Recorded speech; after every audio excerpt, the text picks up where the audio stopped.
Ako si Andrei. Sa edad na 11, hindi ko akalaing mararanasan ko ang isang gabing puno ng takot at pag-asa.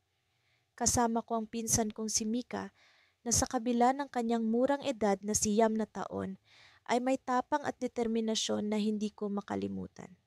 8:00 ng gabi nang magsimulang bumuhos ang malakas na ulan. Ang langit ay tila nagmumula ng galit na hindi namin maipaliwanag. Sa pagpasok ng gabi, ang tubig ay mabilis na tumaas, bumaha sa aming maliit na baryo. Ang mga daan ay naging ilog at ang mga bahay ay unti-unting nilulunod sa rumaragasang tubig. Kuya Andre, anong gagawin natin? Tanong ni Mika habang nakatitig sa akin. Ang mga matay puno ng pag-aalala habang kami nakatayo sa aming balkonahe. Hintayin lang natin na humupa ang ulan, Mika. Pero kailangan din nating maghanda. Baka kailanganin nating lumikas. Sagot ko, ngunit sa loob-loob ko'y hindi ko alam kung ano ang mangyayari. Sa gitna ng pag-uusap namin, biglang may narinig akong mahina ngunit malinaw na pag-iyak. Isang tuta ang nasa kalsada, halos matabunan na ng tubig. Puno ng takot ang kanyang mga mata, tila humihingi ng tulong. Kuya, tingnan mo, kailangan natin siyang iligtas. Si Mika ay puno ng determinasyon.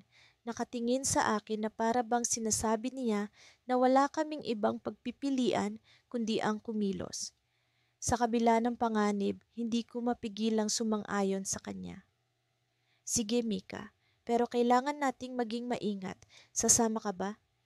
Tumango siya, ang kanyang maliit na kamay ay mahigpit na nakahawak sa akin habang kami nagsimula sa aming paglalakbay. Ang ulan ay patuloy na bumubuhos, ang hangin ay malakas at malamig, ngunit ang aming determinasyon ay mas matibay kaysa sa anumang bagyo. Sa bawat hakbang na aming tinatahak, ang tubig ay patuloy na tumataas. Nagsisimulang lumubog ang mga halaman, ang mga daanan ay nagiging mapanganib na mistulang ilog. Ang takot ay bumabalot sa aming mga puso, ngunit ang pag-asa ang nagtutulak sa amin na magpatuloy. Huwag kang bibitaw, Mika, malapit na tayo. Sigaw ko habang kami pilit na lumulusong sa tubig, papalapit sa kinaroroonan ng tuta. Sa wakas, narating namin ang kalsada kung saan naroon ang kawawang tuta. Ang kanyang maliit na katawan ay nanginginig sa lamig at takot. Kailangan naming kumilos agad bago pa siya tuluyan ng malunod. Mika, hawakan mo ang kamay ko ng mahigpit. Kukunin ko siya. Sabi ko pilit na inaabot ang tuta habang ang aking katawan ay nalulunod na sa tubig. Ngunit sa isang iglap, naramdaman ko ang isang malakas na agos. Ang tubig ay tila may sariling buhay, hinahatak kami palayo. Kuya, bilisan natin. Sigaw ni Mika. Ang kanyang tinig ay puno ng takot, ngunit hindi nawawala ang kanyang determinasyon. Sa loob ng ilang segundo, ang lahat ay tila bumagal. Ang rumaragasang tubig, ang malamig na hangin, ang pag-iyak ng tuta, lahat ng ito ay naghalo sa isang sandali ng suspense at takot. Ngunit sa kabila nito, naramdaman ko ang isang kakaibang tapang. Hindi kami pwedeng sumuko. Hindi ngayon. Sa wakas, narating ko ang tuta. Ang kanyang katawan ay mahigpit kong hinawakan. Mika, nakuha ko na siya. Sigaw ko puno ng pag-asa habang kami nagbalik sa kalsada patungo sa ligtas na lugar.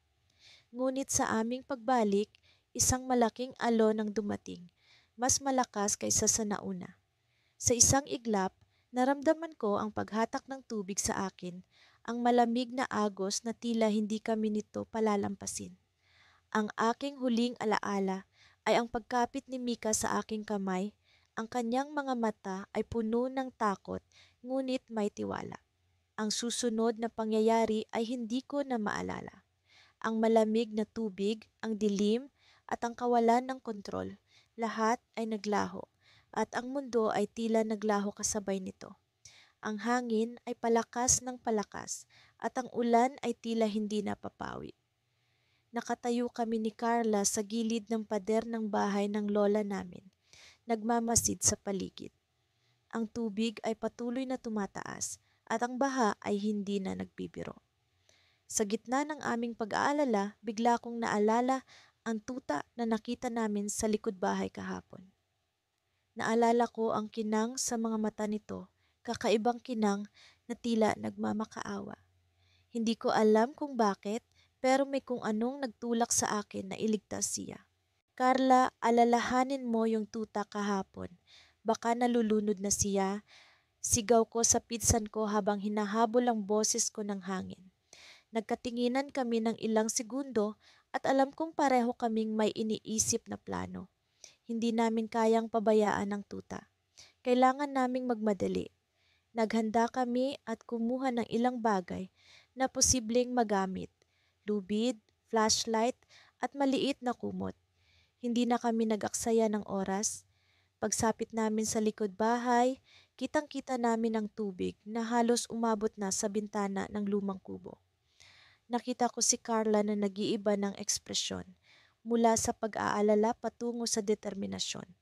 Ito ang unang beses naming mangahas sa ganitong sitwasyon pero pareho kaming handa. May naisip ka bang plano, Carla?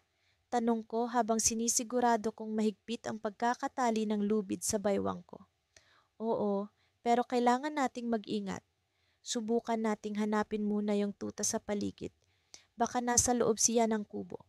Sagot ni Carla habang iniilawan ang madilim na daan. Ang tubig ay malamig at tila may sariling buhay na bumabalot sa aming mga binti. Ramdam ko ang takot pero mas nangingibabaw ang kagustuhan kong mailigtas ang munting nilalang. Habang naglalakad kami papunta sa kubo, bigla kaming nakarinig ng mahina ngunit malinaw na tahol. Puno ng pag-asa ang aming mga mata. Doon, Carla! Sabay turo ko sa direksyon ng tunog. Nagmadali kami, pinilit na huwag mag-isip ng masama kahit na napakadelikado ng sitwasyon. Sa wakas, narating namin ang kubo. Nakita namin ang tuta, nanginginig, nakaupo sa isang lumang kahon na bahagyang nakalutang. Hindi ko mapigilan ang pagbilis ng tibok ng puso ko. Carla, bilisan natin! Sigaw ko habang sinisikap kong abutin ang tuta. Hindi na ito tahimik, tila nararamdaman din ang aking takot at pag-aalala. Sa pag-aabot ko sa kanya, biglang bumigay ang kahoy na sahig ng kubo. Naramdaman kong bumagsak kami ni Carla sa malamig na tubig. Ang lahat ay nagmistulang mabagal at binalot kami ng takot na baka hindi namin maligtas ang tuta o ang aming mga sarili. Ngunit sa kabila ng lahat, may kung anong puwersa ang nagtulak sa akin na kumilos. Nakita ko si Carla na pilit umaahon, hawak ang tuta. Hawakan mo, Carla, hindi natin siya pwedeng iwan. Sigaw ko habang sinisikap kong umahon at sumabay sa agos. Sa kabila ng hirap, nagawa naming umahon. Sa pag-aahon namin, naramdaman kong may kung anong bumibilis sa paligid. Ang tubig ay lalo pang tumataas at may naririnig kaming kakaibang ugong. Nagpatuloy kami, pilit na nilalabanan ng pagod at takot.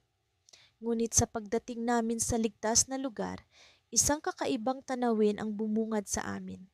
Isang malaking alon ang papalapit. Hindi namin alam kung paano, pero alam naming kailangan naming kumilos para sa aming kaligtasan at para sa tuta. Nagsimula kaming tumakbo, pilit na iniiwasan ang paparating na panganib. Habang tumatakbo, naramdaman ko ang tibok ng puso ko na tila lumilipad. Isang desisyon ang kailangan naming gawin. Carla, kailangan nating magtago sa likod ng malaking puno. Sigaw ko, nagbabaka sakaling ito ang magiging kaligtasan namin. Ngunit sa pagtakbo namin papunta sa likod ng puno, isang matinis na sigaw ang narinig namin mula sa likuran. Lumingon kami at nakita ang isang maliit na bangkang nakalutang, tila nag-aalok ng pag-asa. Pero hindi namin alam kung paano ito gagamitin sa gitna ng malakas na agos. Kailangan naming magdesisyon ng mabilis. Sa puntong iyon, napagtanto kong ang bawat hakbang at bawat desisyon ay may kalakip na panganib. Pero sa likod ng lahat ng ito, ang pag-asa at tapang ang siyang nag-uudyok sa amin na iligtas hindi lamang ang tuta, kundi pati na rin ang aming mga sarili. Ang alon ay papalapit at sa kabila ng takot, alam kong hindi pa ito ang katapusan. May kung anong bumubulong sa akin na ang tadhana namin ay nasa aming mga kamay. Ngunit sa mga huling segundo bago dumating ang alon, isang tanong ang bumulong sa aking isip. Ano ang tunay na kaligtasan? Sa gitna ng kaguluhan, isang desisyon ang aming gagawin. Isang desisyon na hindi namin alam ang magiging resulta. Sa likod ng puno o sa bangka, saan namin itataya ang aming kaligtasan at ang kaligtasan ng tuta. Sa mga oras na iyon, hindi ko na halos maramdaman ang lamig ng tubig. Bumaba ang ulan at sa kabila ng ingay ng rumaragasan nitong pagbuhos, ang tanging naririnig ko ay ang mabilis na tibok ng puso ko. Kasama ko si Ate Liza, ang pinsan kong dalawa lamang, ang agwat ng edad sa akin. Habang patuloy kaming naglalakad sa mababaw na bahagi ng rumaragasang tubig baha. Sa aming mga bisig, mahigpit naming yakap-yakap ang isang basang-basang kuting na sa aming pagkakaalam ay nawala ng ina sa gitna ng malakas na bagyo. Kuya, hindi ba masyadong delikado ito? Tanong ni Ate Lisa sa akin habang patuloy kaming lumalaban sa agos. Kahit sa gitna ng panganib, kitang-kita ko ang tapang sa kanyang mga mata. Alam kong pareho naming hindi kayang iwan ang kawawang kuting sa ganitong sitwasyon. Hindi natin pwedeng iwan ito, Liza, sagot ko, pilit na pinapakalma ang sarili. Kailangan nating iligtas siya. Gumapang ang malamig na hangin sa aking balat, ngunit ang init sa aking dibdib ay nananatiling buhay. Naisip ko ang mga aral na itinuro sa amin ng aming mga magulang tungkol sa pagtulong sa kapwa, maging ito man ay tao o hayop. Sadyang hindi ko maatim na hindi sundin ang prinsipyong iyon. Habang patuloy kaming umaandar sa mababaw na bahagi ng tubig, napansin kong unti-unting bumabagal ang agos. Tila ba unti-unti nang humuhupa ang baha, subalit hindi ito dahilan upang magpabaya. Ang bawat hakbang ay kailangan pa ring ingatan. Sa bawat hakbang, dama ko ang bigat ng aming misyon at ang saya sa ideya ng tagumpay. Pagkarating namin sa mas mataas na bahagi ng lupa, doon na namin naramdaman ang kaligtasan. Parehong hingal na hingal, ngunit may ngiti sa aming mga labi habang tinitingnan ang kuting na tila natutulog na sa aming mga bisig. Ang mga matang kanina ay puno ng takot, ngayoy tila ba payapang-paya na. Akala ko hindi na natin siya maililigtas, sabi ni Ate Lisa habang pinupunasan ang kanyang basang mukha. Pero nagawa natin, sagot ko, sabay ngiti, dahil hindi natin siya iniwan. Ngunit sa gitna ng aming paghinga ng maluwag, biglang umalingaw-ngaw ang isang malakas na sigaw mula sa di kalayuan. Tulungan ninyo kami, sigaw ng isang boses na puno ng takot at pangamba. Nagkatinginan kami ni Ate Lisa. Sa kabila ng pagod, alam naming hindi pa tapos ang aming misyon. Mabilis naming inilagay ang kuting sa isang tuyong sulok na ligtas at hindi maaabot ng tubig. Agad kaming tumakbo patungo sa pinanggagalingan ng sigaw. Sa aming pagdating, nakita namin ang isang maliit na grupo ng mga batang nakasampa sa bubong ng kanilang bahay. Ang tubig baha ay unti-unti nang umaabot sa kanilang kinalulugaran. Ang kanilang mga mata ay puno ng pangamba at pag-asam ng tulong. Ate, paano natin sila matutulungan? Tanong ko kay Ate Liza habang nakatingin sa mga batang nasa panganib. Tara, hanap tayo ng mabibigat na bagay na pwede nilang gawing sakayan papunta rito sa mas ligtas na lugar. Sagot ni Ate Lisa, sabay turo sa ilang mga kahoy na lumulutang sa tubig baha. Agad kaming kumilos, kinakaladkad ang mga kahoy, pabalik sa kinaroroonan ng mga bata. Sa tulong ng ilang residente na dumating na rin sa lugar, unti-unti naming naialis ang mga bata mula sa panganib. Isa-isang iniabot sa amin ang mga bata. Ang ilan ay umiiyak pa habang mahigpit na nakayakap sa amin. Matapos naming masiguro ang kanilang kaligtasan, napatingin kami ni Ate Lisa sa isa't isa. Ang pakiramdam ng tagumpay ay hindi maipaliwanag, ngunit sa aming puso, alam naming ito ang tamang desisyon. Ang araw na iyon ay hindi lamang naging kwento ng pagliligtas, kundi ng pagkakaisa at pagtutulungan. Subalit, sa kalagitnaan ng aming pagninilay-nilay, isang bagay ang pumukaw sa aking pansin, isang bagay na tila hindi ko inaasahan. Sa di kalayuan, sa gitna ng mga naglalakihang patak ng ulan at tubig baha, ay may nakita akong kumikislap. Isang bagay na tila ba isang sulyap ng liwanag sa gitna ng kadiliman. Ate, ano yon? Itinuro ko ang kumikislap na bagay. Hindi kami makapaniwala sa aming nakita. Mula sa likod ng isang lumang bahay, ang liwanag ay tila ba isang senyas. Ngunit para kanino? At bakit ngayon lang? Ang mga katanungang ito ay bumalot sa aking isipan. Sa kabila ng pagod at pag-aalala, alam kong kailangan naming alamin. Mayroon pang isang kuwento na naghihintay na mabuksan at tila ba ito ang magiging susi sa isang mas malalim na misyon. Sa aming paglapit, naramdaman ko ang muling pagbilis ng tibok ng aking puso. Ano kaya ang naghihintay sa amin? Sa puntong ito, alam kong hindi pa tapos ang aming kwento. Mula sa kinatatayuan namin ni Carlo sa mataas na bahagi ng bakuran, kitang-kita namin ang rumaragasang tubig na unti-unting lumalamon sa kalapit na kalsada. Ang langit ay patuloy na nagbabantang magbuhos ng ulan. Ang makapal na ulap ay tila hindi nauubusan ng tubig na ibinubuhos sa lupa. Ang aming mga puso'y kinakalampag ng kaba at pag-aalala para sa mga kapitbahay namin, lalo na sa mga hayop na walang kaparaanan upang makaligtas. Kuya, tingnan mo, sigaw ni Carlo, sabay turo sa isang bagay na gumagalaw sa alon ng tubig. Isang maliit na tuta, nanginginig at walang magawa, ang tinatangay ng rumaragasang baha. Ang kanyang munting katawan ay sumasalungat sa malupit na agos at bawat segundo ay naglalapit siya sa panganib na maging biktima ng tubig. Walang oras para mag-isip, Carlo, ang sabi ko sa kanya. Kailangan nating iligtas ang tuta. Kahit na alam kong delikado, hindi ko maiwasang isipin kung paano namin maililigtas ang munting nilalang.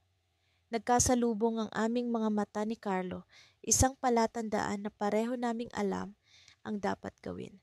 Agad kaming tumakbo pababa sa bakuran kahit na ang tubig ay umabot na sa aming tuhod. Sa bawat hakbang, nararamdaman ko ang bigat ng aming desisyon.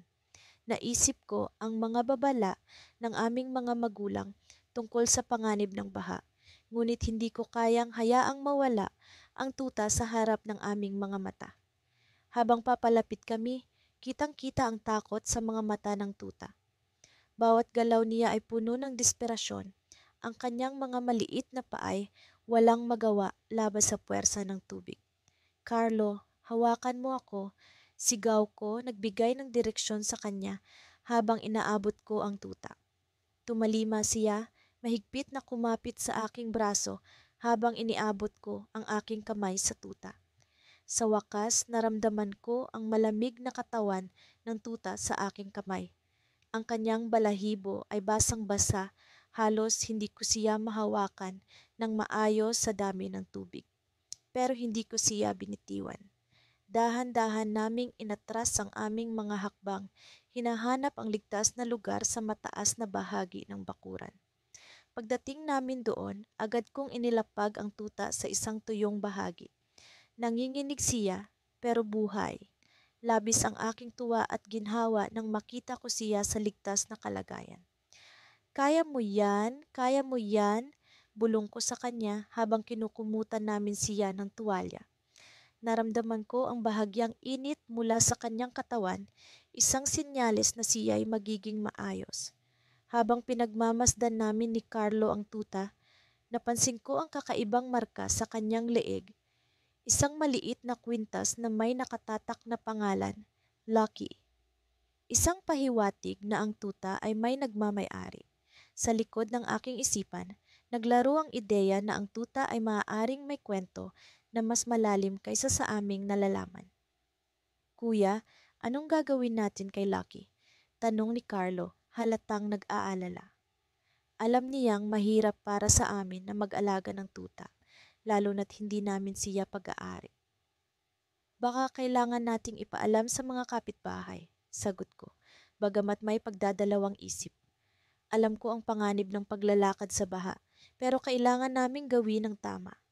Baka may naghahanap kay Lucky at baka siya ang magdala ng pag-asa sa kanyang pamilya.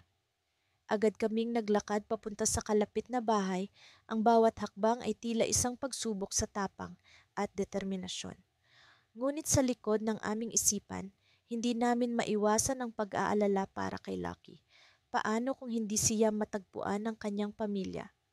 Paano kung hindi namin makita ang nagmamay-ari sa kanya? Sa pagharap namin sa unang bahay, kumatok kami sa pinto. Walang sumagot, nagsimula kaming maglakad papunta sa susunod na bahay ng biglang. Hoy, sino kayo? Isang matandang lalaki ang lumabas mula sa likod ng bahay. Ang kanyang mukha ay puno ng pagkabigla at pag-aalala. Nakatitig siya sa amin at sa tuta sa aming mga bisig. Ang puso ko ay tumigil sa pagtibok. Ito na kaya ang nagmamay-ari kay Lucky? Agad akong nakaramdam ng takot at pag-asa. Ano kaya ang mangyayari sa susunod? Sa likod ng pag-aalala, naramdaman ko ang pag-asa na baka ito ang simula ng magandang kwento para kay Lucky, isang kwento na higit pa sa aming inaasahan. Ngunit sa kabila ng aming pag-asa, hindi ko maiwasang itanong sa sarili, paano kung hindi ito ang nagmamay-ari? Paano kung ang matandang ito ay may ibang balak? Paano kung ang aming paglalakbay ay mas mahaba at mas mapanganib kaysa sa aming iniisip? Sa gitna ng umaalulong na hangin at patuloy na pag-ulan, naramdaman ko ang bigat ng responsibilidad sa aming balikat. Hindi ko akalaing ang isang simpleng araw ng bakasyon sa probinsya ay mauuwi sa isang nakapangingilabot na pagsubok. Kasama ko si Kuya Bengo, ang aking matalik na pinsan, sa isang misyon na tila ba mula sa isang pelikula. Ang pagligtas sa tuta na naiwan sa gitna ng baha ay nagbigay sa amin ng kakaibang tapang. Tapang na hindi ko inakala na mayroon ako. Naalala ko pa noong umagang iyon nang bumaba ang tubig sa ilog na malapit sa bahay ng aming lola. Naglaro kami sa tabi nito, nagtatampisaw sa mababaw na bahagi habang pinapanood ang maliliit na isda na pumupuslit sa ilalim ng tubig. Doon namin unang nakita ang maliit na tuta na nagtatago sa ilalim ng isang malaking puno. Mukhang nag-iisa ito, kaya't minabuti naming pakainin ng konting tinapay. Hindi namin alam na ang simpleng pagkakaibigan na iyon ay mauuwi sa isang pagsubok ng tapang at determinasyon. Ngunit sa paglipas ng araw, biglang bumuhos ang malakas na ulan. Ang ilog ay mabilis na umapaw at ang tubig ay tila isang galit na alon na nagbabanta sa lahat ng nasa paligid nito. Agad naming naisip ang tuta, paano na siya? Hindi ko matanggap ang ideya na maaring mapahamak ito dahil sa aming kapabayaan. Kaya't nagdesisyon kami ni Kuya Benjo na bumalik at hanapin siya. Dala ang isang lumang bangka mula sa likod ng bahay ni Lola. Naglayag kami sa gitna ng rumaragasang tubig. Ang hangin ay tila mga sibat na tumutusok sa aming balat, ngunit ang takot ay hindi naging hadlang. Nagsimula kaming magsagwan, ang aming mga matay nakatuon sa layuning iligtas ang munting nilalang. Habang papalapit kami sa lugar kung saan namin huling nakita ang tuta, nakita namin ang puno, nalulunod na sa tubig, ang mga sangay nakalubog na. Tumingin kami ni Kuya Benjo sa isa't isa, alam naming hindi ito magiging madali. Ngunit sa kabila ng panganib, nagpatuloy kami. Hanggang sa hindi inaasahang pagkakataon, isang malakas na alon ang tumama sa bangka at kaming napatalsik sa tubig. Sa loob ng ilang segundo, nakaramdam ako ng takot na hindi ko pa nararanasan. Ang malamig na tubig ay tila mga kamay na humihila sa akin pababa. Ngunit sa kabila nito, naramdaman ko ang isang kakaibang lakas na pumupuno sa aking kalooban. Hindi ko maaring pabayaan si Kuya Benjo at ang tuta. Kailangan naming makabalik sa ibabaw. Naglakbay ang aking kamay sa ilalim ng tubig, hinahanap si Kuya Benyo. Nang maramdaman ko ang kanyang bisig, sabay kaming nagsikap na umangat sa ibabaw. Sa wakas, nakahinga kami ng maluwag nang muling makasampa sa bangka. Sa kabila ng takot, ang aming determinasyon ay mas nag-alab pa. Patuloy kaming nagsagwan hanggang sa isang himala ang naganap. Nakita namin ang isang bahagi ng puno na hindi pa lubos na nalulubog. At doon, sa isang sanga, ay ang tuta, nanginginig at tila ba nawawalay sa pag-asa. Ang mga mata nito'y nagmamakaawa at sa sandaling iyon, alam ko ang kailangan naming gawin. Lumapit kami sa puno at sa pag-abot namin sa tuta, naramdaman ko ang pagsubok ng tubig na patuloy na tumataas. Ngunit sa kabila nito, sa isang matapang na hakbang, nag-abot kami ni Kuya Benjo ng kamay. Sa aming pag-abot, biglang bumigay ang sanga ng puno at ito'y tuluyang lumubog sa tubig. Sa kasunod ng mga segundo, isang hindi inaasahang pangyayari ang naganap. Sa aming pag-aakala na ang tuta ay mahuhulog sa rumaragasang alon, isang lumang kahoy na palutang ang lumitaw mula sa ilalim ng tubig na gumawa ng pansamantalang tulay para sa kanya.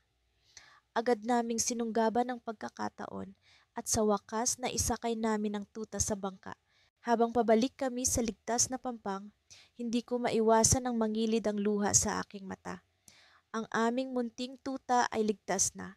Ngunit ang aming mga puso ay puno ng pag-aalala sa kung ano pang maaaring mangyari. Sa aming pag-uwi, nanatili ang isang tanong sa aking isipan. Ang hindi inaasahang paglitaw ng kahoy na palutang. Isang himala ba iyon o may iba pang puwersang gumagabay sa amin? Isang misteryo na walang kasagutan, ngunit ang mahalaga ay nabigyan kami ng pag-asa at lakas upang magpatuloy. Sa likod ng lahat ng pagsubok, natutunan namin na ang tunay na tapang ay ang pagharap sa takot at ang tunay na pagkakaibigan ay ang pagtulong sa isa't isa sa oras ng pangangailangan. Ngunit ang tanong ay nanatili, ano nga ba ang nagligtas sa tuta? Ang malalakas na pagpatak ng ulan ay tila musika sa aking pandinig, isang simulain ng isang bagong kabanata sa aming buhay. Sa kabila ng panganib na dulot ng bagyo, nagpatuloy kami ni Ben sa aming misyon na iligtas ang tuta na naipit sa ilalim ng lumang tulay. Sa gitna ng aming paglalakbay, naalala ko ang mga araw ng tag-init na magkasama kaming naglalaro sa ilalim ng araw. Sino ang mag-aakala na darating ang araw na haharapin namin ang ganitong klaseng pagsubok? Hindi tayo pwedeng sumuko, sabi ni Ben. Ang kanyang mga mata ay puno ng determinasyon. Ang kanyang mga salita ay nagbigay lakas sa akin. Isang paalala na kahit batang edad ay maaaring maging bayani. Ang tuta ay patuloy na umiiyak, ang kanyang maliliit na palahaw ay tila nagsusumamo para sa aming tulong. Sa bawat hakbang na aming gagawin, nararamdaman ko ang tibok ng aking puso na sumasabay sa rhythm ng ulan. Habang papalapit kami sa tulay, naramdaman ko ang malamig na tubig na umaagos sa aking mga binti. Ang baha ay patuloy na tumataas at ang pag-asa na mailigtas ang tuta ay tila nagiging mas mahirap. Ngunit sa kabila ng lahat, hindi kami nagpatinag. Sa isang iglap, naramdaman ko ang kamay ni Ben na mahigpit na humawak sa aking braso. Isang tahimik na pangako na hindi niya ako iiwanan sa gitna ng panganib. May nakikita ka bang paraan para makalapit sa kanya? Tanong ko, tinutukoy ang tuta na halos nawawala na sa ilalim ng tubig. Tumingin si Ben sa paligid, tila nag-iisip ng paraan upang makalapit sa tuta nang hindi kami nanganganib na matangay ng baha. Sa isang iglap, nakita ko ang isang lumang tabla na nakasandal sa gilid ng tulay. Ben, tingnan mo yan, sigaw ko, puno ng pag-asa. Agad siyang tumakbo patungo sa tabla at nang magkasama namin itong buhatin, naramdaman ko ang bigat nito. Hindi lamang pisikal kundi pati na rin ang bigat ng responsibilidad na nasa aming mga balikat. Ginamit namin ang tabla bilang tulay, dahan-dahang inilagay sa ibabaw ng tubig upang makalapit sa tuta. Sa bawat yapak, nararamdaman ko ang pangamba na baka hindi ito kayanin ng tabla, ngunit patuloy kami sa paglakad, paunti-unti hanggang sa narating namin ang gilid kung saan naroon ang tuta. Sa wakas, narating namin ang kinalalagyan ng tuta. Ang kanyang mga mata ay puno ng takot, ngunit nang makita niya kami, tila nagkaroon siya ng pag-asa.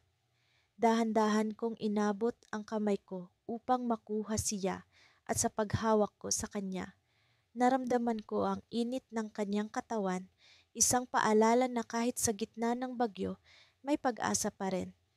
Biglang nagkaroon ng malakas na pag-ikot ng hangin at ang tabla na nagsilbing tulay namin ay nagumpisang gumalaw. Ben, bilisan natin! Sigaw ko habang nararamdaman ko ang paggalaw ng tabla sa ilalim ng aking mga paa. Agad-agad kaming tumakbo pabalik sa ligtas na lugar. Ang tuta ay mahigpit na nakahawak sa aking braso, habang si Ben ay nasa aking likuran, nagbibihis ng lakas loob sa bawat hakbang. Ngunit sa aming pagtakbo, isang malakas na alon ang dumaan, tinangay ang tabla at kami nagmistulang nakalutang sa gitna ng baha. Hindi tayo pwedeng bumitiw, sigaw ni Ben habang kami pilit na nagsusumikap na makabalik sa baybayin. Sa mga sandaling iyon, naramdaman ko ang bigat ng mundo sa aking balikat, ngunit ang determinasyon na mailigtas ang tuta ay nagbigay sa akin ng lakas upang ipagpatuloy ang laban. Nang sa wakas ay narating namin ang baybayin, nararamdaman ko ang pagod sa aking katawan, ngunit ang saya at tuwa na nakaligtas kami kasama ang tuta ay hindi maipaliwanag. Niyakap ko si Ben, nagpapasalamat sa kanya sa kanyang lakas ng loob at tapang. Sa gitna ng ulan, naramdaman ko ang init ng pagmamahal sa aming pamilya, isang paalala na kahit sa gitna ng bagyo, may liwanag pa rin. Habang kami naglalakad pa uwi, isang tanong ang bumagabag sa akin, isang bagay na tila hindi ko maalis sa isip. Ano kaya ang nangyari sa mga tao sa kabilang bayan? Tanong ko kay Ben na biglang napahinto sa kanyang pag-iisip. Sa aming pag-uusap, naalala namin ang balita tungkol sa malaking baha na tumama sa kanila.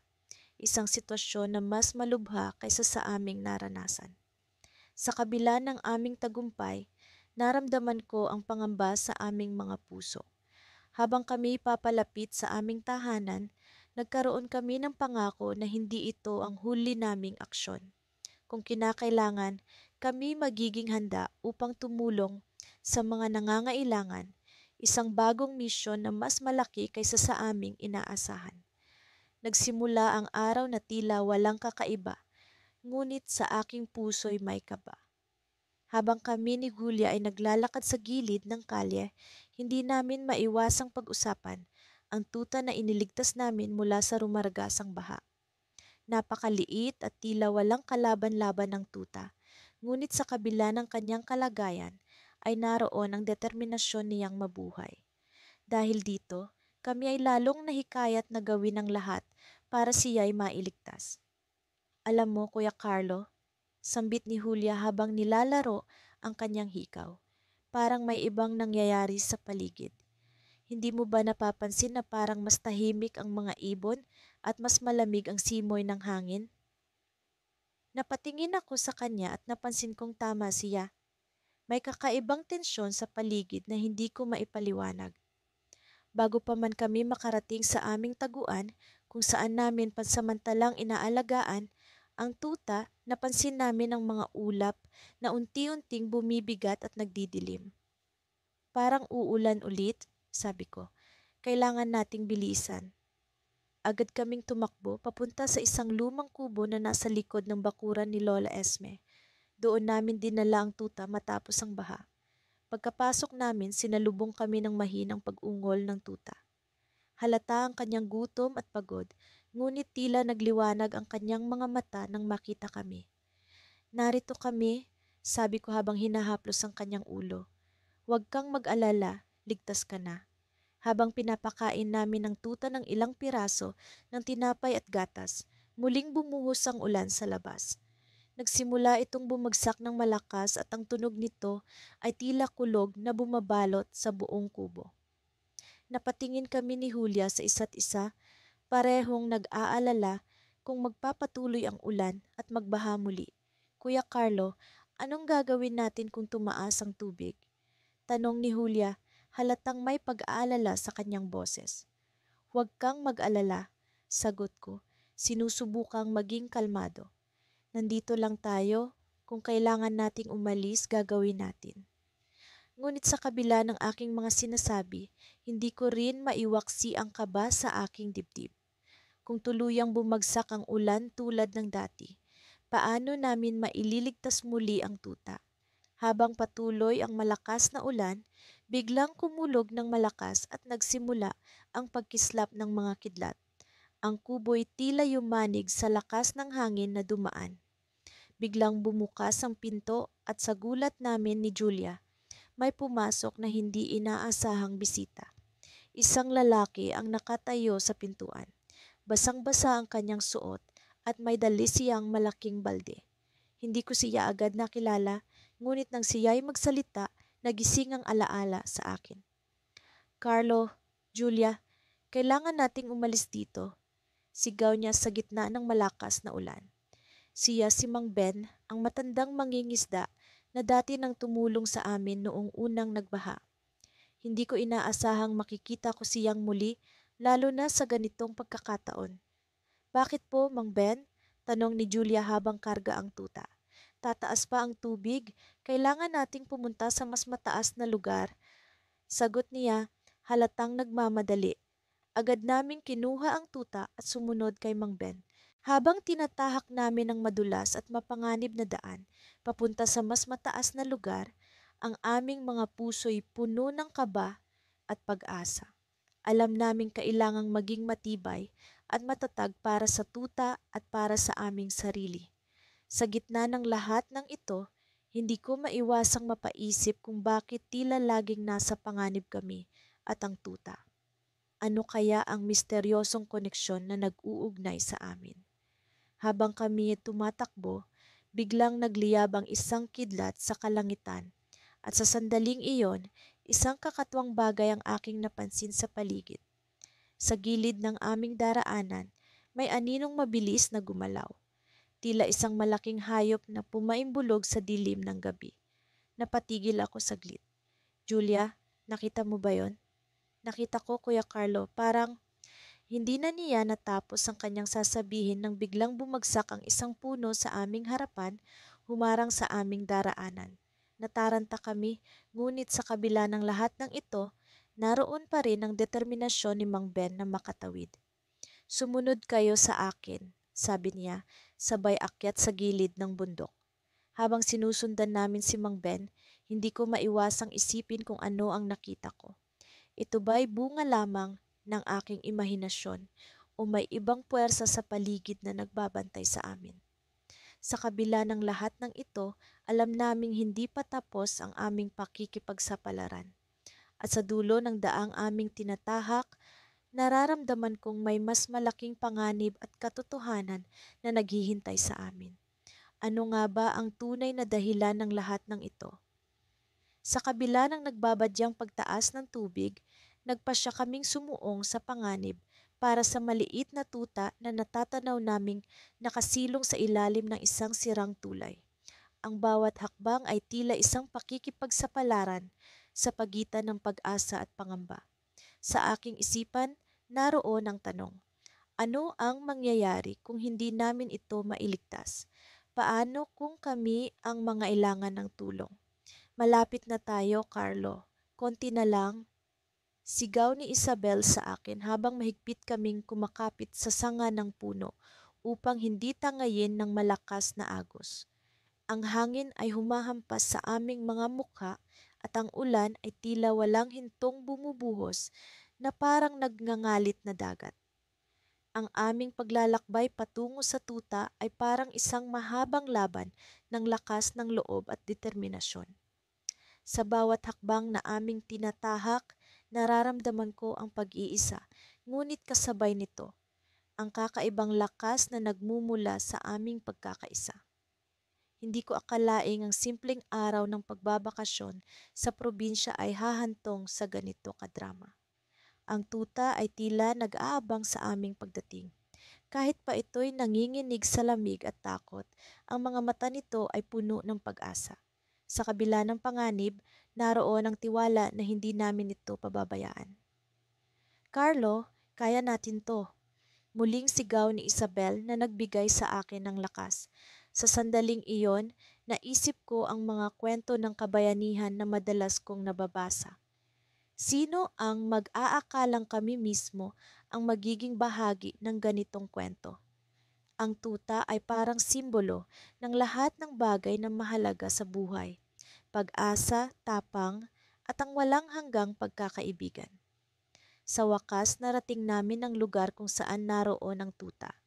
Agad kaming bumaba sa putik at tubig na tila ayaw kaming palapitin. Si Isabel ang unang nag-abot ng kamay sa tuta at hindi nagtagal, kami ay tumulong upang ito ay mahila sa ligtas na bahagi. Ang pakiramdam ng tagumpay ay hindi maipaliwanag. Sa kabila ng lahat ng hirap, narito kami, taglay ang bagong kaibigan na handa naming alagaan. Carlo, tingnan mo, safe na siya, sabi ni Isabel na puno ng tuwa. Ngunit hindi pa man kami nakakahinga ng maluwag, biglang nagbago ang lahat. Ang tulay na aming pinuntahan ay nagsimulang magpakita ng senyalis ng pagguho. Mabilis ang pangyayari. Isang malakas na tunog ang nagmula sa ilalim nito at parang isang halimaw na nagising. Bumigay ang bahagi ng tulay. Isabel, tumakbo. Sigaw ko habang hinila ko siya palayo. Kasabay ang tuta na tila nararamdaman ng panganib. Ang puso ko'y tumitibok ng mabilis at ang takot ay bumalot sa akin. Ngunit sa gitna ng kaguluhan, naroon ang determinasyon na hindi kami susuko. Sa bawat hakbang na aming tinatakbo, ang paligid ay tila nagiging mas delikado. Ngunit sa kabila ng takot, naroon ang aming pag-aasam na makaligtas. Sa wakas, narating namin ang ligtas na bahagi ng kalsada, ngunit hindi pa rin kami makapaniwala sa nangyari. Carlo, akala ko, hindi maituloy ni Isabel ang kanyang sasabihin habang kami ay naglalakad pabalik sa aming bahay. Ang tuta ay nakasandal sa aking bisig, tila nagpapakita ng pasasalamat sa kabila ng lahat ng hirap na dinanas. Ngunit sa likod ng lahat ng ito, isang tanong ang bumabalot sa aming isipan. Ano ang susunod? Paano kung may mas malaking pagsubok na darating? Sa kabila ng tagumpay, naroon ang pag-aalala. Ang aming karanasan ay nag-iwan ng marka sa aming puso, isang alaala ng tapang at pagkakaibigan na hindi namin malilimutan. Habang kami ay naglalakad pa uwi, biglang napansin namin ang kakaibang bagay na nasa gilid ng daan. Isang lumang kahon, tila iniwan ng kung sino. Naakit ang aming curiosity at sa kabila ng pagod, nagpasya kaming suriin ito. Sa pagbukas namin ng kahon, isang lihim ang bumungad sa amin. Isang bagay na magbabago sa lahat ng aming inaakala. Ano ang nasa loob ng kahon? Magiging bahagi ba ito ng bagong pagsubok na aming haharapin? Sa kabila ng lahat ng nangyari, naroon ang tanong na nag-iisang bumabalot sa aming isipan. Sa kabila ng tagumpay, naroon ang bagong paghamon, isang cliffhanger na tila naghihintay ng kasagutan. Sa paglalakbay na ito, natutunan namin na sa kabila ng takot, ang pagkakaibigan at tapang ay palaging mananaig. Ang mga alaala ng aming pagligtas sa tuta ay palaging magiging inspirasyon, isang kwento ng kabayanihan na hindi namin malilimutan. Ngunit ang bagong misteryo na nasa aming harapan ay magdadala sa amin sa panibagong yugto ng aming buhay. Isang karanasang puno ng pag-asa at pagtatapos. Hindi pa man sumisikat ang araw, gising na kami ni Ella, ang pinsan kong kasing edad ko. buhay na buhay ang aming diwa, kahit na ang paligid ay binabalot ng malamlam na kulay abo ng papalapit na bagyo. Sa labas ng bintana, kitang-kita namin ang pagtaas ng tubig sa ilog na nasa likuran ng bahay ni Naela. Sa kabila ng panganib, buo ang aming loob na iligtas ang munting tuta na si Max na natrap sa kubo sa kabila ng ilog. Ella, sigurado ka bang kaya natin ito? Tanong ko, nanginginig ang boses sa pinaghalong takot at pananabik. Oo, kaya natin. Hindi natin pwedeng pabayaan si Max, sagot niya na may kasamang matatag ng ngiti. Sa mga sandaling iyon, ang kanyang tapang ay nagbigay sa akin ng lakas ng loob na harapin ang anumang pagsubok. Sa kabila ng patuloy na pag-ulan, naglakad kami papunta sa ilog. Dala ang lumang lubid na nahanap namin sa garahe. Plano naming gamitin ito para makatawid sa rumaragasang tubig. Habang papalapit kami sa ilog, lalo itong nagiging mapanganib. Ang agos ay tila nagwawala, handang tangayin ang sinumang magpumilit na tumawid. Diyan, sa malaking bato na yan. Doon natin ikatali ang lubid, wika ni Ella habang tinuturo ang isang tila matatag na bato na nakalubog sa gilid ng ilog. Inikot ko ang lubid sa bato at siniguro kong mahigpit ang pagkakatali bago kami dahan-dahang umusad patungo sa kubo. Sa bawat hakbang, dama namin ang lamig ng tubig na pilit pumapasok sa aming mga sapatos. Ngunit hindi iyon naging hadlang upang magpatuloy. Tulad ng isang tagpo sa pelikula, sa gitna ng aming pagtawid, isang malakas na alon ang dumating. Naramdaman ko ang paghilab ng tubig sa aking binti at muntik na akong mawalan ng balanse. Ngunit bago pa man ako natangay ng alon, naramdaman ko ang mahigpit na paghawak ni Ella sa aking braso, hinila niya ako pabalik sa tamang landas. Ang kanyang mga mata, puno ng determinasyon, ay nagsilbing gabay sa akin sa gitna ng panganib. Nang sa wakas ay makarating kami sa kubo, agad naming narinig ang mahina, ngunit puno ng pag-asang tahol ni Max. Nasa sulok siya, nakasilong sa ilalim ng isang sirang mesa. Ang kanyang maliliit na mata ay nakatingin sa amin, tila nagmamakaawa. Lumuhod si Ella at inabot si Max. Shh! Huwag kang mag-alala, Max. Ililigtas ka namin, sabi niya, puno ng pagmamalasakit. Ngunit habang papalabas kami ng kubo, bigla kong napansin ang isang kakaibang bagay sa sulok. Isang maliit na kahon, bahagyang nakalubog sa tubig. Ella, tingnan mo to, tawag ko. Hindi maalis ang aking tingin sa kahon. Lumapit si Ella at sabay naming binuksan ang kahon.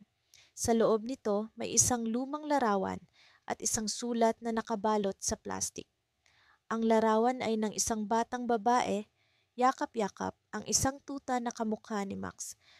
Ang sulat naman ay tila isang liham, ngunit dahil sa kalumaan, hirap kaming basahin ito. Ella, sino kaya yan at bakit nandito ang kahon na ito? Tanong ko, puno ng pagtataka. Ngunit bago pa man namin masagot ang tanong na iyon, isang malakas na kulog ang bumasag sa katahimikan. Ang ilog ay lalong nagwala, ang tubig ay mas lalong bumilis ang pagtaas. Kailangan na naming umalis, at mabilis. Hinawakan ni Ella si Max at sinimulan naming ang pabalik na paglalakbay. Ngunit sa kabila ng aming pagdududa tungkol sa kahon, alam naming hindi namin ito pwedeng iwan. Dala-dala ang munting kahon, sabay naming hinarap ang rumaragasang tubig. Ang pagbalik namin ay mas mahirap kaysa sa aming inaasahan. Ang lubid ay nagsimulang maluwag at ang bato ay tila nawawala sa ilalim ng tubig. Ngunit hindi kami bumitiw. Sa bawat hakbang, dama namin ang tibay ng aming pagkakaibigan, ang tapang na bumubuo sa aming pagkatao. Sa wakas nang makatawid kami, sa ilalim ng pagbuhos ng ulan, naramdaman namin ang init ng tagumpay. Si Max ay ligtas na sa aming mga bisig at ang kahon ay nasa aming mga kamay, puno ng mga katanungan na naghihintay ng kasagutan. Ngunit sa likod ng lahat ng ito, isang kaisipan ang bumulaga sa akin. Ano nga ba ang tunay na koneksyon ni Max sa kahon? At sino ang batang nasa larawan?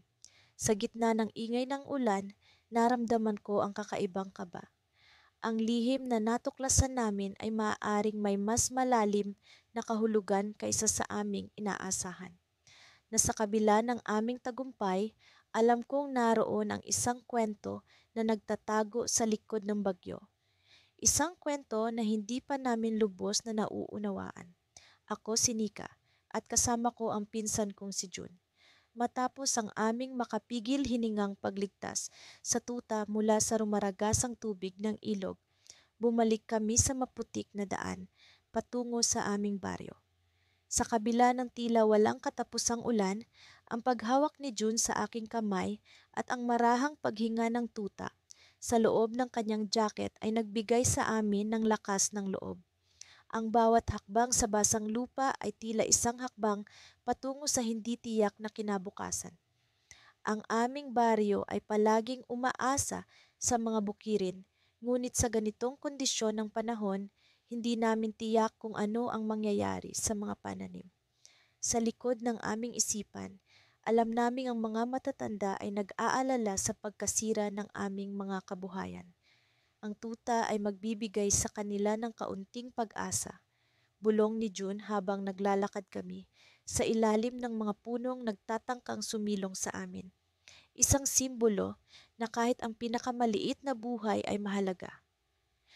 Tumango ako, sinasalamin ang damdamin ni June. Sa kabila ng kanyang kabataan, lagi siyang may malalim na pag-unawa sa mga bagay na hindi ko pa lubos na nauunawaan. Ang kanyang mga salita ay palaging may kabutihan at pag-asa, isang bagay na palaging nagbibigay inspirasyon sa akin. Habang papalapit kami sa baryo, naramdaman namin ang biglaang pagbagal ng ulan. Ang langit ay nagbukas at ang liwanag ng araw ay tila sumilip sa amin, isang palatandaan na ang bagyo ay nagtatapos na. Ngunit sa likod ng aming isipan, alam namin na ang baha ay maaaring magdala ng mas maraming problema. Pagdating namin sa baryo, sinalubong kami ng mga kapitbahay na tila nag-aalala sa aming kalagayan. Ang mga mukha nila ay nagpakita ng pagkabagabag, ngunit ang mga mata nila ay nagliwanag nang makita ang tuta na ligtas sa mga bisig ni June. Salamat sa Diyos, ligtas kayo. Sigaw ni Aling Sion, ang aming kapitbahay na palaging handa sa mga ganitong sitwasyon. At salamat sa inyo, mga bata, sa pagligtas sa tuta. Ngumiti kami ni June, ngunit sa loob, alam namin na ang aming misyon ay hindi pa tapos. Ang tuta ay nangangailangan ng pangangalaga at ang aming baryo ay nangangailangan ng pag-asa. Maging ang mga matatanda ay nagtipon sa gitna ng baryo upang pag-usapan ang susunod na hakbang. Ang tuta ay maaaring maging simbolo ng bagong simula, sabi ni Tatang Berting, ang pinakamatanda sa baryo. Ngunit higit pa rito, kailangan natin ng pagkakaisa upang makabangon sa sakuna. Habang nakikinig sa kanilang usapan, naramdaman ko ang bigat ng responsibilidad sa aming mga balikat. Ang simpleng pagligtas ay naging isang katalista para sa mas malaking pagbabago sa aming komunidad. Ang tuta ay hindi lamang isang hayop na nailigtas, kundi isang simbolo ng pag-asa at pagkakaisa. At sa gitna ng mga pag-uusap, isang kakaibang tunog ang umaling-awngaw mula sa malayo. Isang pamilyar na tunog na hindi namin inaasahan sa gitna ng lahat ng kaguluhan. Ang tunog ng isang busina ng sasakyan, isang bagay na bihirang marinig sa aming baryo. Lumingon kami ni June at sa aming pagtataka, nakita namin ang isang kotse na paparating. Ang kotse ay tila hindi pangkaraniwan. May mga marka ng pamahalaan sa gilid nito. Ang mga tao sa baryo ay nagtipon upang makita kung sino ang dumating. Bumaba mula sa kotse ang isang matangkad na lalaking nakasuot ng uniforme. Ako si Ginoong Santos mula sa ahensya ng tagapagsagip. Aniya, nakarating sa amin ang balita tungkol sa inyong ginawa. Napag-alaman namin na kailangan ng tulong ang inyong baryo. Nagpalakpakan ng mga tao, ngunit ako at si June ay nagtinginan, nagtataka sa kung paano nalaman ng ahensya ang aming kwento. Sa likod ng aming mga isipan, nagtataka kami kung may mas malaking nangyayari. Ang pagdating ni Ginoong Santos ay tila isang biyaya, ngunit may halong kaba sa aming mga puso. Habang nagpatuloy ang usapan, ang tuta ay tahimik na nakahiga sa mga bisig ni June, tila walang kaalam-alam sa mga kaganapan. Ngunit sa likod ng kanyang mga mata, naramdaman namin ang misteryosong koneksyon sa nangyayari. Maaari kayong sumama sa amin sa bayan para sa mas detalyadong usapan, alok ni Ginoong Santos, at nais namin kayong makilala ng mas mabuti. Lumingon ako kay June, at sa aming mga mata, alam namin na ang aming kwento ay hindi pa tapos. Ang simpleng pagligtas ay nagdala sa amin sa isang mas malaking yugto, isang kwento na magpapakita sa amin ng mas maraming pagsubok at sorpresa. Sa aming pag-iisip, hindi namin alam kung paano magtatapos ang lahat, ngunit isa lang ang sigurado, ang aming paglalakbay ay nagsisimula pa lamang. Sa gitna ng patuloy na pag-ulan, ramdam ko ang lamig na gumagapang sa aking balat, pero hindi ko iyon pinansin. Ang tanging nasa isip ko ay ang maliit na tuta na nangangailangan ng aming tulong. Kasama si Kuya Ben, patuloy kaming naglakad sa maputik na daan patungo sa bakuran kung saan namin huling nakita ang tuta. Ang mga paang dati nag-aalangan, ngayoy puno ng determinasyon. Ang baha ay lumalalim, ngunit hindi iyon naging hadlang sa amin. May nararamdaman ka bang takot? Tanong ni Kuya Ben habang naglalakad kami. Nakatingin ako sa kanya, pilit na ngumingiti kahit ang puso ko'y kumakabog sa kaba. Oo, pero mas malakas ang kagustuhan kong iligtas siya. Mabuti yang puso mo, pinsan. Tugon ni Kuya Ben, sabay himas sa aking balikat. Kaya natin to. Nang narating namin ang bakuran, agad kong nakita ang maliit na kuting na natutulog sa isang sulok, tila walang malay sa peligro. Ang mga tubig ay patuloy na umaakyat at alam kong oras na lamang ang hinihintay bago tuluyang maabot ang kanyang kinaroroonan. Agad kaming lumusong sa tubig. Ang putik ay tila humihigop sa aming mga paa, ngunit hindi kami nagpatinag. Habang papalapit kami sa kuting, biglang bumilis ang agos ng tubig. Napatingin ako sa paligid at sa hindi kalayuan ay nakita ko ang isang sirang pader na tila nagbabanta sa aming kaligtasan. Ang tubig ay bumubulwak mula sa likod nito at alam kong oras na lamang ang hinihintay bago ito tuluyang bumagsak. Bilisan natin, sigaw ni Kuya Ben. Kumilos kami ng mas mabilis, narating ko ang kuting at maingat kong kinuha ito. Ang munting tuta ay nanginginig, pero nang maramdaman ang init ng aking mga kamay, tila nagkaroon ito ng kaunting sigla. Ang kanyang mata ay nagmulat at sa kanyang munting yapos ay naramdaman ko ang kanyang pag-asa. Mabuti pa, umalis na tayo rito. Sabi ko kay Kuya Ben habang patuloy kong hinahawakan ang kuting sa aking dibdib. Ngunit bago kami makalayo, isang malakas na dagundong ang aming narinig. Ang sirang pader ay bumigay at ang tubig ay bumagsak patungo sa amin. Wala akong nagawa kundi yakapin ng mahigpit ang kuting habang ang alon ay nagpatumba sa akin. Naramdaman kong hinila ako ni Kuya Ben. Ang kanyang lakas ay naging kaligtasan ko sa mga sandaling iyon. Habang kami naglalaban sa agos, pilit kong iniingatan ng tuta. Ang kanyang munting katawan ay nakasilong sa aking bisig. Ang mga alon ay tila walang katapusan, ngunit hindi kami bumitiw. Sa wakas, narating namin ang mas mataas na bahagi ng bakuran kung saan ang tubig ay hindi abot. Humihingal kaming dalawa, ngunit puno ng ligaya ang aming mga puso. Ang kuting ay ligtas at habang ito'y nakatingin sa amin, tila pinasasalamatan kami ng kanyang mga mata. Ngunit sa gitna ng aming tagumpay, napansin kong may kakaiba sa paligid. Ang mga tao sa paligid ay nagkakagulo, ang kanilang mga mukha ay puno ng takot. Sa hindi kalayuan, nakita ko ang isang malaking alon na papalapit. Mas malaki, mas malakas kaysa sa nauna. Ang aming mga mata ni Kuya Ben ay nagtagpo. Parehong alam ang panganib na paparating. Anong gagawin natin? Tanong ko. Ang tinig ko ay puno ng pag-aalala.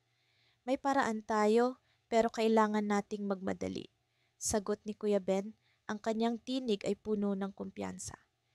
Kailangan nating makarating sa lumang bahay sa itaas ng burol. Doon, ligtas tayo. Hindi kami nag-aksaya ng oras. Sa kabila ng pagod, tumakbo kami patungo sa burol. Ang kuting ay ligtas sa aking bisig. Ang tubig ay patuloy na umaakyat. Ang mga alon ay nagbabanta, ngunit hindi kami bumitiw. Nang narating namin ang lumang bahay, agad kaming pumasok. Doon, naramdaman ko ang kaunting kapanatagan. Ngunit sa kabila ng kaligtasan, isang katanungan ang bumabagabag sa aking isipan.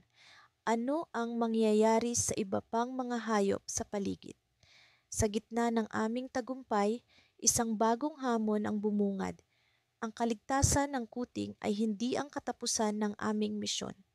Sa kabila ng ulan, sa kabila ng pagod, alam kong hindi kami titigil hanggat hindi namin natitiyak ang kaligtasan ng lahat ng nangangailangan. Ngunit sa sulok ng lumang bahay, isang anino ang gumalaw. Napatingin ako kay Kuya Ben, ang kanyang mga mata ay puno ng pagtataka. Sa aming likuran, isang matandang lalaki ang lumitaw, ang kanyang mukha'y puno ng misteryo. Tila may dala siyang balita, isang lihim na maaaring makapagpabago ng lahat.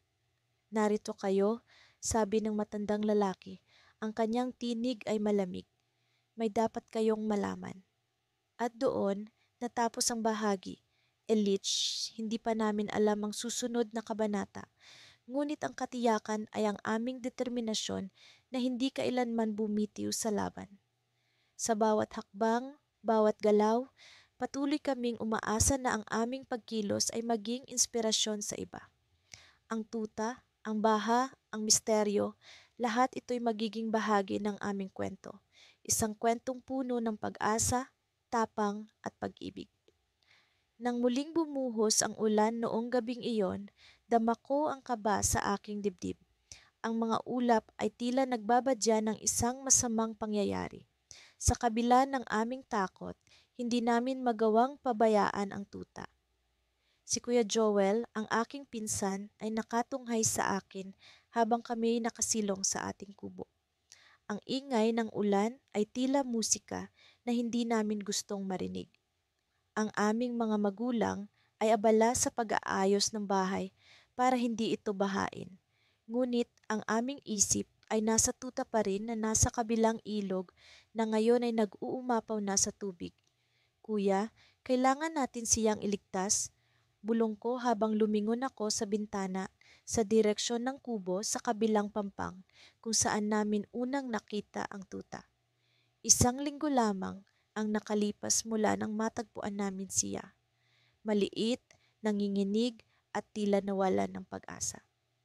Noon pa man, alam kong may espesyal na koneksyon kami sa kanya. Sa bawat araw na lumilipas, nagiging mas mahigpit ang aming samahan. Pumikit si Kuya Joel at huminga ng malalim. Alam ko, ngunit paano? Delikado sa ilog sa ganitong kalagayan. Pero hindi natin siya pwedeng pabayaan. May paraan, kuya. Kailangan lang nating magtiwala at maging maingat. Tugon ko. Pilit na inaalis ang pag-aalinlangan sa aking tinig. Nagpasiya kaming umalis bago pa man dumating ang mas malakas na ulan. Kailangan naming umaksyon. Nagsuot kami ng mga kapote at umalis ng bahay nang hindi nagpapaalam, nagbabaka sakaling hindi kami mapansin. Ang mga patak ng ulan ay tila mga karayom na tumatama sa aming balat, ngunit hindi namin ito inalintana. Habang papalapit kami sa ilog, naramdaman ko ang malamig na hangin na tila nagpapayakap sa amin ng takot. Pero wala na kaming urungan.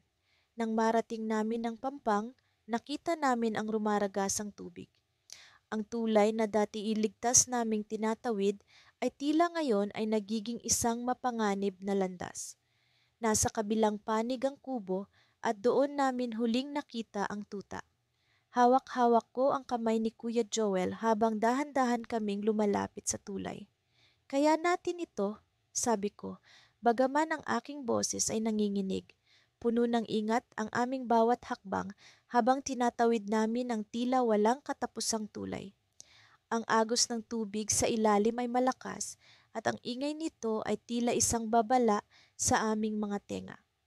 Ngunit sa bawat hakbang, dama ko ang lakas at tapang ni Kuya Joel at ito ang nagbigay sa akin ng lakas na ipagpatuloy ang aming misyon. Nang makatawid kami sa wakas, agad naming pinuntahan ang kubo. Ang paligid ay puno ng putik at tubig at ang mga bakas ng pagguho ay makikita sa paligid. Tuta! Sigaw ni Kuya Joel habang tinatawag namin siya. Ngunit walang tugon. Sa kabila ng aming pagod, patuloy kaming naghanap. Makalipas ang ilang minuto, narinig namin ang mahina niyang iyak mula sa isang sulok. Agad naming sinundan ang tunog at doon namin siya nakita. Basa, nanginginig, ngunit buhay. Inangat ko siya at niyakap ng mahigpit. Nandito na kami, bulong ko. Pilit na pinapakalma ang aking sarili pati na rin siya.